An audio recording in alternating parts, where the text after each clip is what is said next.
नमस्कार दर्शक बंधु Odia knowledge academy YouTube channel को आपण मानक स्वागत। आपन जदि आम चैनल को प्रथम आसती दयाकोरी चैनल सब्सक्राइब बटन क्लिक कर चैनल को सब्सक्राइब करेंगे।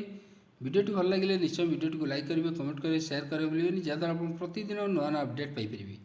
देखो राज्य कर्मचारी कहीपर यहाँ गोटे गुरुत्वपूर्ण खबर जो थे कि हाइकोर्ट को गुरुत्वपूर्ण राय पर यहाँ कहीपर आम गोटे खुशी खबर राज्य कर्मचारी मानी। तो दयाकोरी वीडियोटी को शेष पर्यटन देखिए जहाँद्वारा आप संपूर्ण खबर विषय में जानीपर। देखो बिना अनुमति अधिक शिक्षागत योग्यता हासिल पदोन्नति बाधक नुह बोली माननीय हाइकोर्ट गुरुत्वपूर्ण राय कहते जोटा कि बिना अनुमति अधिक शिक्षागत योग्यता को लेकिन ये गुरुत्वपूर्ण राय देते माननीय हाइकोर्ट। कर्तृपक्ष बिना अनुमति उच्च शिक्षागत योग्यता हासिल कर आधार जन कर्मचारी को पदोन्नति वंचित कर हाइकोर्ट को गुरुत्वपूर्ण राय प्रकाश कर पदोन्नति वंचित जड़े ग्रुप डी बा चतुर्थ श्रेणी कर्मचारी को न्याय प्रदान कर हाइकोर्ट ए राय गुरुत्वपूर्ण राय शुणी। एसह अजथार यह मामला अदालत पर्यंत टणा प्रतिपक्ष को राज्य सरकार 25,000 टंका दंडराशि आवेदनकारी कर्मचारी को पैठ करे हाइकोर्ट निर्देश देते।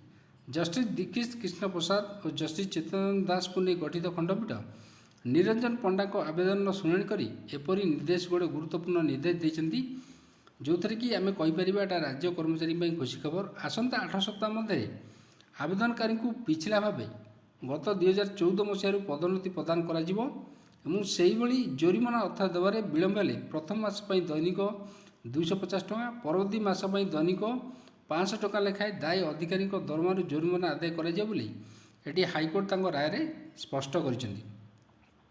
ये आम देखिए मामलार शेक्सपियर रवींद्रनाथ टागोर श्रीमद भागवत गीतार प्रसंग उद्धार कर ज्ञान आहरण महत्व बुझाई माननीय हाइकोर्ट। ओडिशा छुट्टी नियम अनुजाई जोटा स्टडी लिव नेबा एवं बिना छुट्टी पाठ पढ़ा दुईटी भिन्न कथा। जदि जन व्यक्ति निज कार्य बाधा सृष्टि नक निजर ज्ञान बुद्धि करुँच तेबे ताकू अणदेखा कराई बोली माननीय हाइकोर्ट गुरुत्वपूर्ण राय कहते। शिक्षागत योग्यता हासिल करने जड़े व्यक्तिर जीवन धारण अधिकार एवं अंतर्भुक्त बोली कहते माननीय हाइकोर्ट।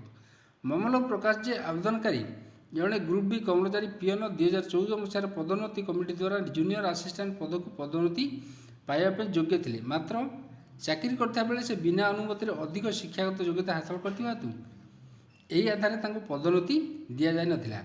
यह विरोध से प्रथम ओडिशा प्रशासनिक ट्रिब्यूनाल पर सुप्रीमकोर्ट को द्वारस्थ होते जो मामलाटी पुणी थे शुणाणी ओडिशा हाइकोर्ट को आसाला।